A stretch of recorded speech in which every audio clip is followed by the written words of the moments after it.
Magandang hapon, update tayo sa aking itik. Ito ay 1 month na siya. Ayan na siya.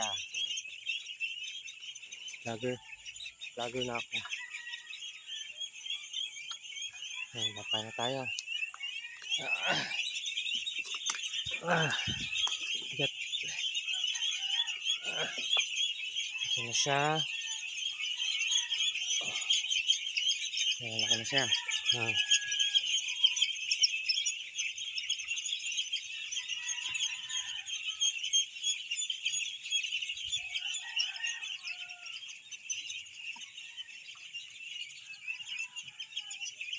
Isang buwan na siyang halagaan. Ayan na.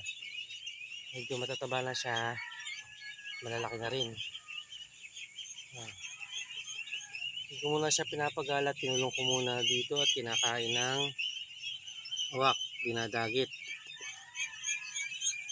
Ayan. Mga botsog na sila. Malalaki na. Ayan. Ngayon, magpapakain na tayo ng itik. So, update ulit ako sa susunod na aking video. Bye-bye!